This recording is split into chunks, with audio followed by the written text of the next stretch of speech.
네, 새해 첫 주일 우리 성도님들 환영하고 올해 정말 하나님께서 베풀어 주시는 은혜와 큰 복이 우리 모든 성도님들과 가정에 임하기를 바랍니다. 오늘 본문을 중심으로 마게도냐 교회 모범이라는 제목으로 함께 말씀을 나누겠습니다. 오늘 본문은 고린도후서 8장인데요. 8장과 9장은 이 구제, 선교 구제와 관련된 모범을 제시해주는 아주 좋은 내용입니다. 8장 9장은 예루살렘 교회를 돕기 위한 구제 헌금과 관련된 내용을 담고 있는데요. 지금으로 하면 저 유럽 지역에 속한 마게도냐와 아가야 지역에 있는 교회들이 국경을 넘어서 저 이스라엘 땅에 있는 예루살렘 교회를 돕기 위해서 보내는 구제 헌금, 선교 헌금입니다. 그래서 선교 구제 헌금이라고 할 수 있는데 그 내용이 8장 9장에 소개되는 내용입니다.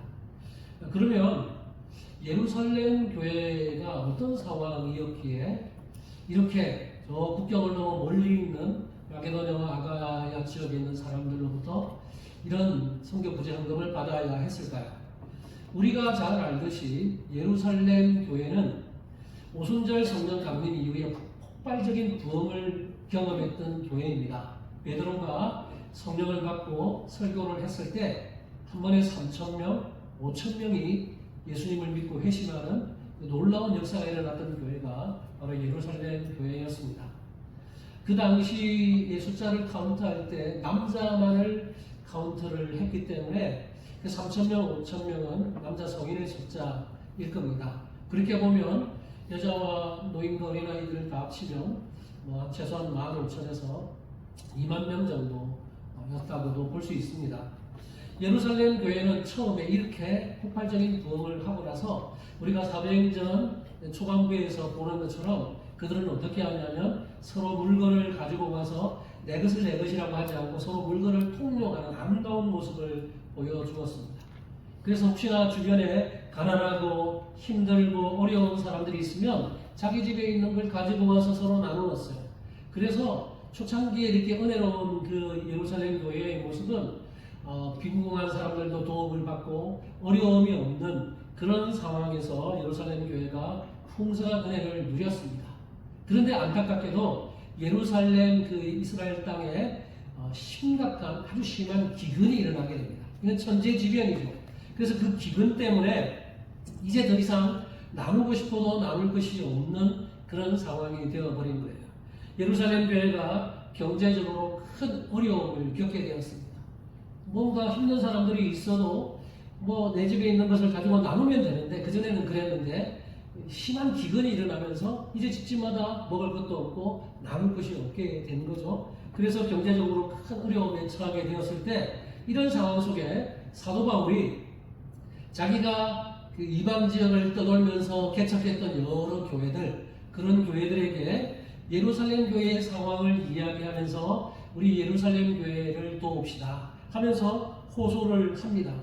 그 호소했던 내용을 기록하고 있는 것이 우리가 로마서에서 확인할 수 있습니다. 로마서 15장 25절부터 27절에 보면요, 이렇게 말씀을 합니다.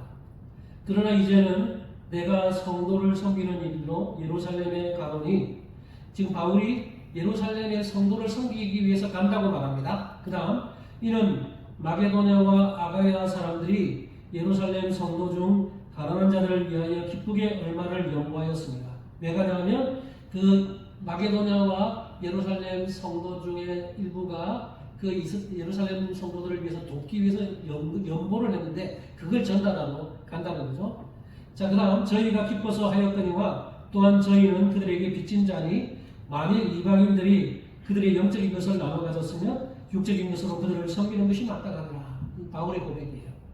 마지막에 있는 그 표현을 보십시오.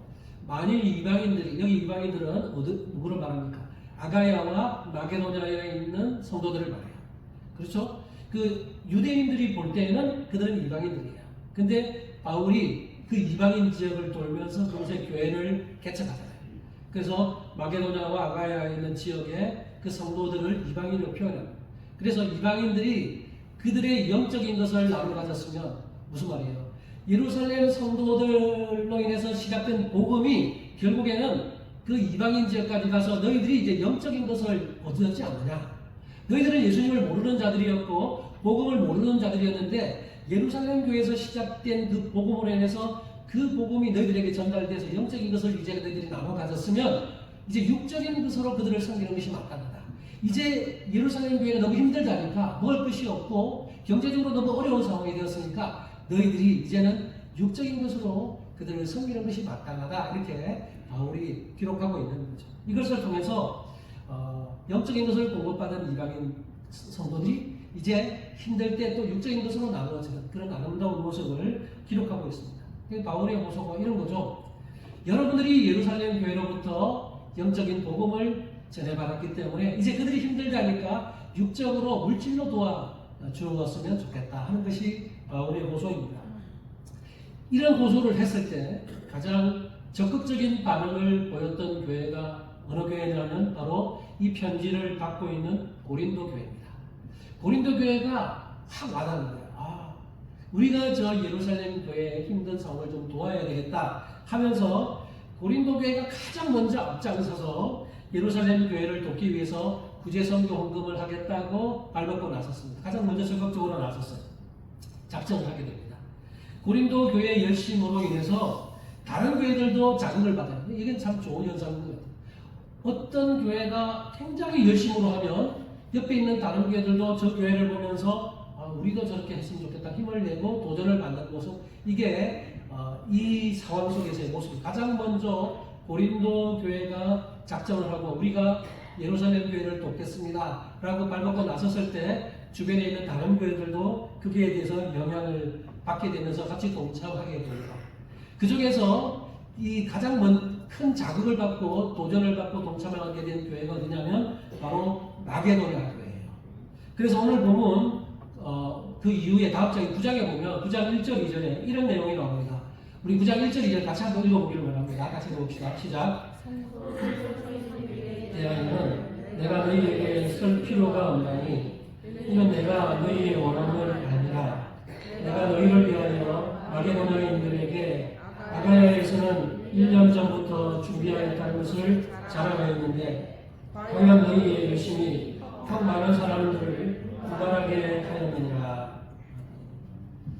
이게 무슨 말씀이냐면요, 고린도 교회가 가장 먼저 나서서 예루살렘 교회를 돕겠다고 했을 때 주변에 있는 교회들이 도전을 받고 자극을 받았는데 그 자극을 받도록 바울이 마게도냐 사람들에게 이야기했다는 거예요. 여기 있는 것처럼 마게도냐인들에게 아가야에서는 1년 전부터 준비하였다는 것을 자랑했다는 거예요. 그게 무슨 말입니까? 마게도냐에 있는 교회 사람들에게 야, 여러분들이요, 저기 있는 저 아가야에 있는, 아가야는 그 수도가 고린도예요. 그러니까 저 아가야라는 말은 고린도 교회를 말하는 거예요. 고린도 교회에서는 1년 전부터 저 예루살렘 교회를 돕겠다고 준비하고 있다 하는 것을 자랑했다는 거예요. 근데 그 자랑을 듣고 도전을 받은 교회가 바로 마게도냐 교회가 도전을 받고 자극을 받고 오히려 더 분발해서 우리도 그럼 가겠습니다. 우리도 저 예루살렘 교회를 돕겠습니다 하고 나섰다는 거죠.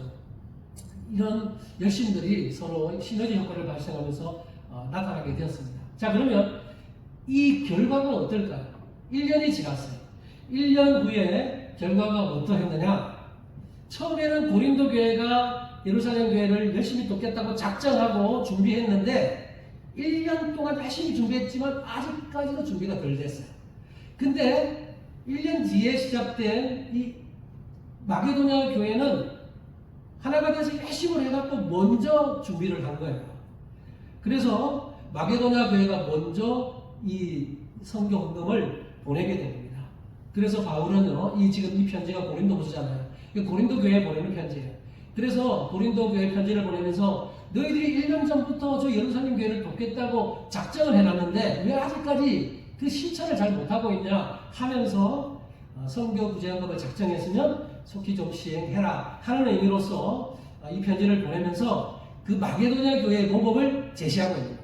너희들보다 늦게 시작한 마게도냐 교회는 지금 이렇게 열심히 열정적으로 하고 있다는 것을 이 편지를 통해서 쓰고 있는 거예요.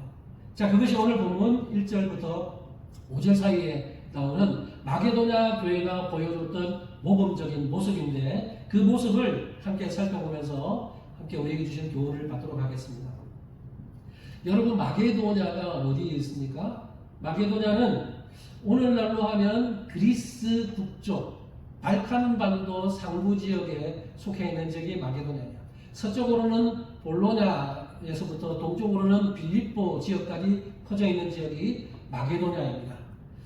이 마게도냐가 성경에는 그 사도행전에 많이 나오는데, 사도 바울이 전도여행, 1차 전도여행, 2차 전도여행, 3차 전도여행을 떠나잖아요. 근데 이 마게도냐 지역은 바울이 2차 전도여행 때 전도하고 개척했던 교회들이 있는 곳이에요.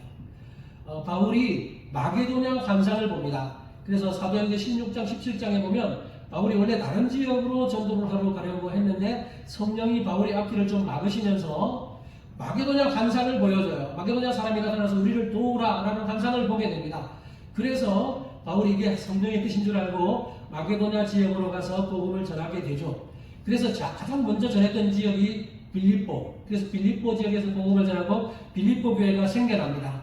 그리고 옮겨서 데살로니가 지역으로 가서 데살로니가 교회를 개척하죠. 그 다음에 데살로니가 지역에서 핍박을 합니다. 복음을 전하는 바울을 박해하고 핍박하니까 도망을 쳐서 베레아 지역으로 옮겨요. 그리고 베레아 지역에서 복음을 전하고 그곳에 또 교회가 생겨나게 됩니다. 그러니까 오늘 본문에 나오는 마게도냐 교회라고 하면 어떤 마게도냐 교회라는 한 교회가 있는 것이 아니라 마게도냐 지역에 있는 교회들, 그러니까 빌립보 교회, 데살로니가 교회, 베레아 교회, 이런 교회들을 가리켜서 오늘 본문에 마게도냐 교회라고 할 수 있습니다. 근데 여러분, 그 당시에요, 마게도냐 지역은요, 전쟁이 굉장히 빈번하게 일어나는 지역이었기 때문에 경제적으로 넉넉하지 못한, 경제적으로 매우 가난한 지역이었습니다. 그런데 바울은 그렇게 가난한 지역에 있던 그 빌립보나 데살로니가나 그 베레아 지역에 있는 교회들이 앞장서서 예루살렘 교회를 돕겠다고 구제 선교운동을 한 것을 오늘 이 본문에서 기록을 하면서 소개해주고 있는 거예요. 그래서 그 모범적인 부분을 1절 한번 봅시다. 오늘 본문 1절에 이렇게 말씀합니다. 형제들아, 하나님께서 마게도냐 교회들에게 주신 은혜를 우리가 너희에게 알리노니. 바울이 알려주고 싶은 거예요. 누구에게? 이 고린도 성도들에게. 지금 이 고린도 후서를 보내면서 형제들아, 고린도 성도들아, 하나님께서 마게도냐 교회 성도들에게 주신 은혜를 너희들에게 내게 알려주고 싶다라고 말하면서 이 편지를 쓰고 있는 겁니다. 그리고 2절에는 하나님께서 마게도냐 교회에 주신 은혜가 무엇인지 좀 더 구체적으로 제시되고 있어요. 2절 같이 한번 읽어보겠습니다. 2절 시작. 환난의 많은 시련 가운데서 그들의 넘치는 기쁨과 극심한 가난이 그들의 풍성한 연보를 넘치도록 하게 하였느니라. 이 말씀처럼 하나님께서 마게도냐 교회들에게 주신 은혜가 뭐냐? 그건 바로 극한 환난, 여기 보면 환난의 많은 시련 가운데서. 그러니까 지금 마게도냐 사람들은요, 그 전쟁이 자주 일어나는 그 지역에서 굉장히 가난한 사람들이에요. 그 환난도 많아요. 그런 가운데서 넘치는 기쁨이 있었던 사람들이라고 말합니다. 그리고 극심한 가난 속에서도 풍성한 연보를 했다. 이게 쉬운 일이 아니죠.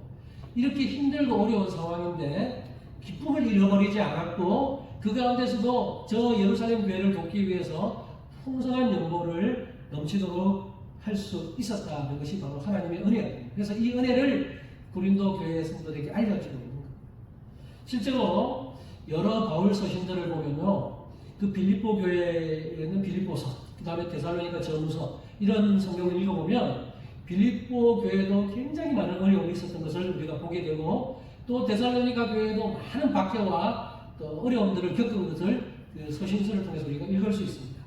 자, 그런 실제적인 어려움이 있었어요. 그 마게도냐에 속한 여러 교회들에 그런 어려움이 있었지만, 그런 어려움 속에서도 스스로 감당하기 힘들 만큼 먹을 것도 충당하기 쉽지 않은 그런 상황인데, 오히려 다른 교회를 돕겠다고 풍성한 헌금을 모아서 풍성한 연보를 드렸다고 이렇게 이야기하고 있는 겁니다.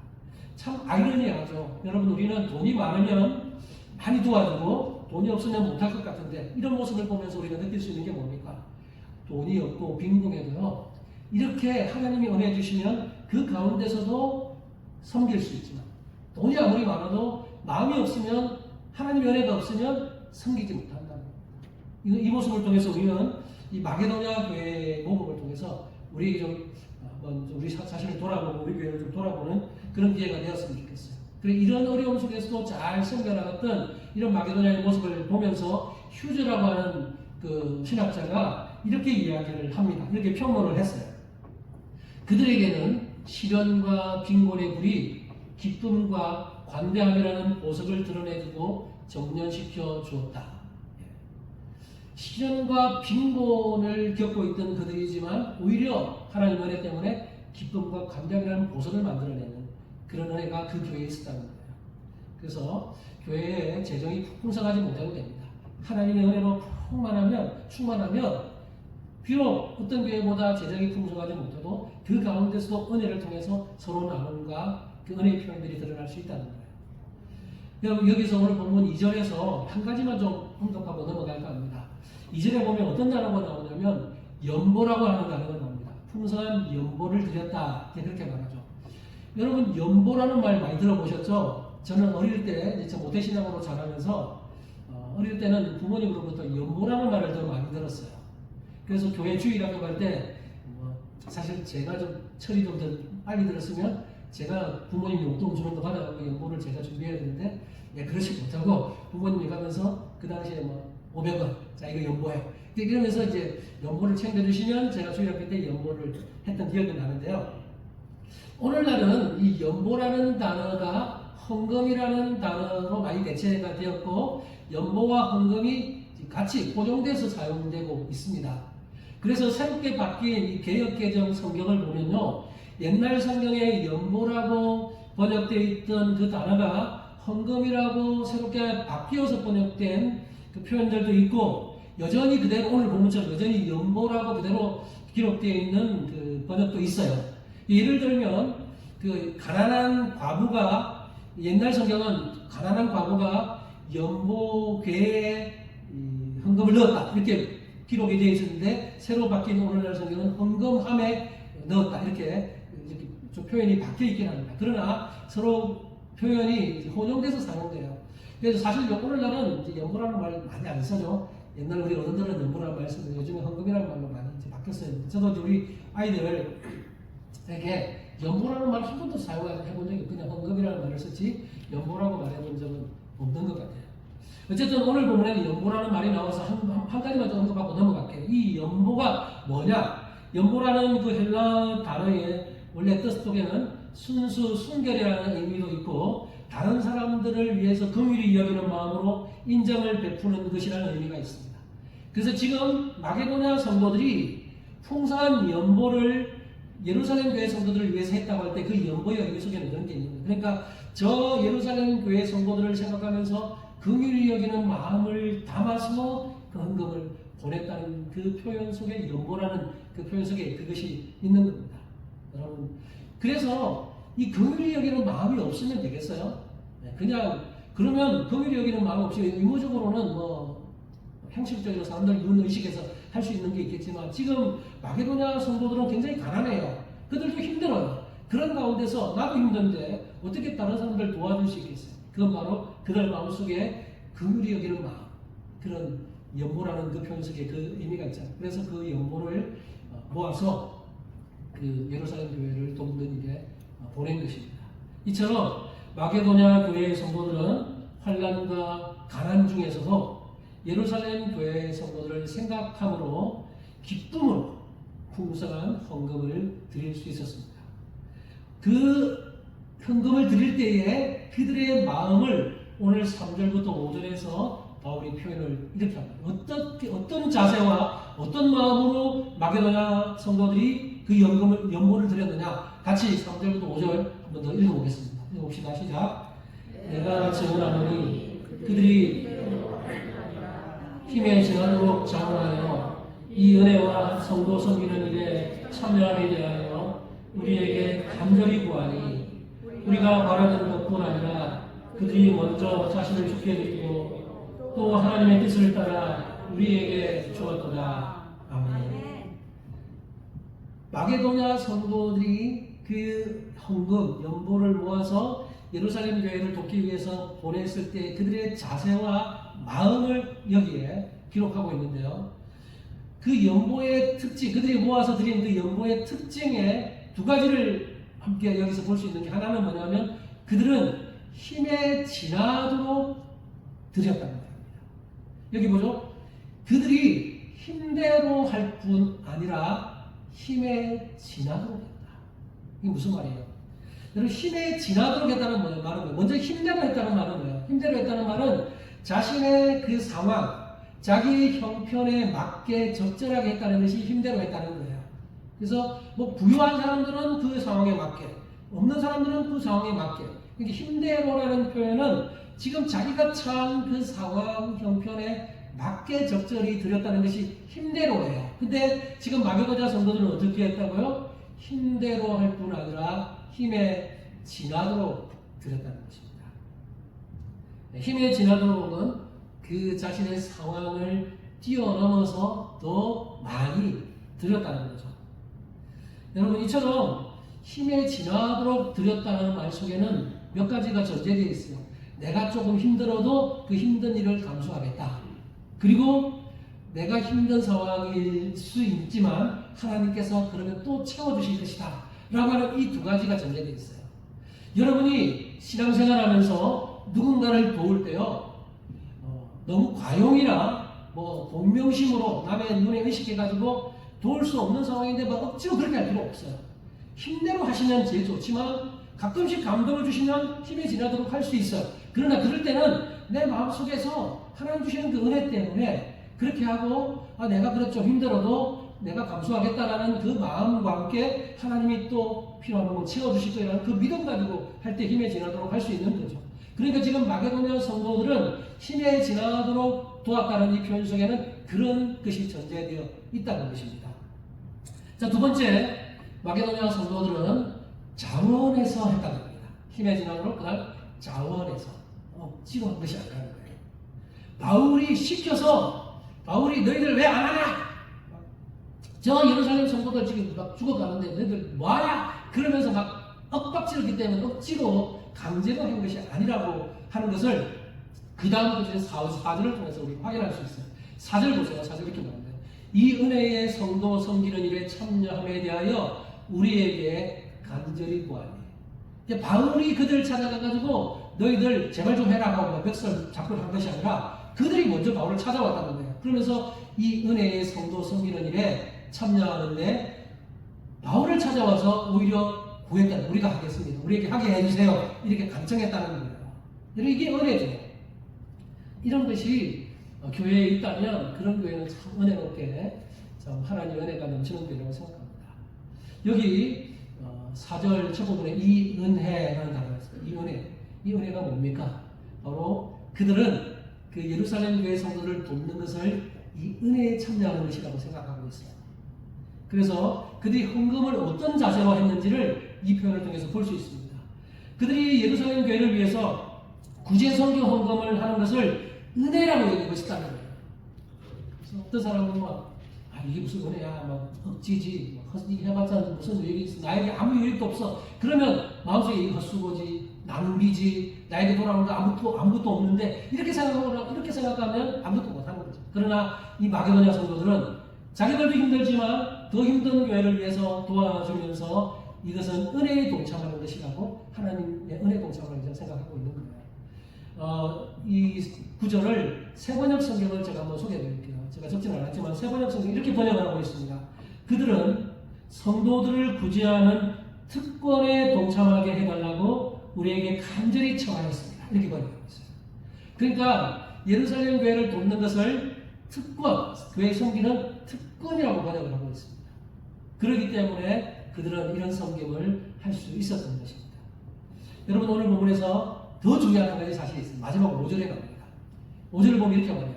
우리가 바라던 것뿐 아니라 그들이 먼저 자신을 죽게 드리고 또 하나님의 뜻을 따라 우리에게 주었다. 그들이 구제 헌금을 모아서, 우리라는 말 바울에게 주었을 때 바울에게 주기 전에 먼저 뭘 했다고요? 먼저 자신을 주께 드리는 헌신이 있었다는 겁니다. 이게 오늘 본문의 어쩌면 가장 핵심적이고 더 중요한 거예요. 무슨 말이냐면 어떤 마음으로 헌금을 해요. 그 다음에 뭐 예배를 드리고 봉사를 하고 이게 좋은 일이죠. 다 좋은 일이지만 가장 먼저 우리가 해야 될 일은 뭐냐? 그런 외적인 신앙생활의 외적인 모습들을 하기 전에 가장 먼저 하나님 앞에 내 마음과 내 몸을 드리는 헌신이 먼저 있고 난 다음에 다른 일들이 함께 자연스럽게 그 기초 위에서 이루어져야 한다는 것입니다. 이것이 오늘 우리 본문을 통해서 우리가 배울 수 있는 너무나 중요한 교훈이에요.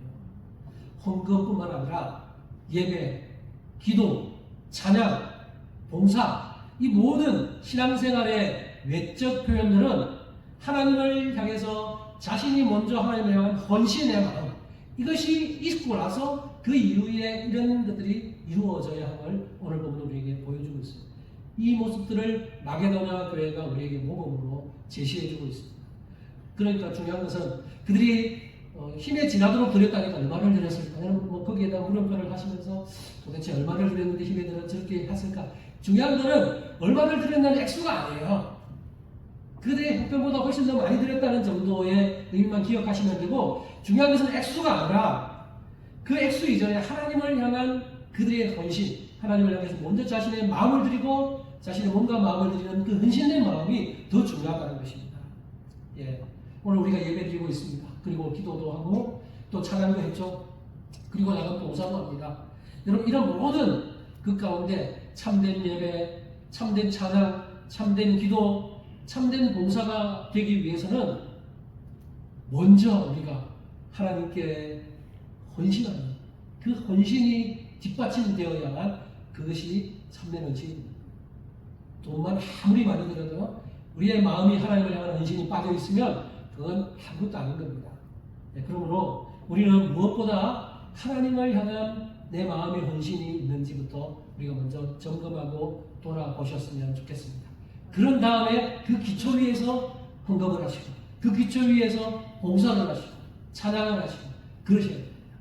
이 순서를 잊어버리지 마시고 최우선순위가 무엇인지를 잘 점검하시면서 하나님 앞에 바른 신앙을 이어가는 우리 모두가 되기를 바랍니다. 이제 오늘 말씀을 우리의 삶에 우리의 헌신과 또 우리의 선교와 구제에 한번 적용해 보겠습니다. 우리는 작년 이맘때쯤에 항상 제가 초에 이야기 드렸는데 선교 작전 헌금을 제가 이야기를 드렸고 그래서 자원하는 분들에 의해서 선교 작전 헌금을 했어요. 그리고 1년이 지났습니다. 1년 지나니까 통계를 한번 내보니까요. 선교 작전 헌금하기 이전보다 선교 헌금이 약 3배 정도 더 늘어났음을 보게 됩니다.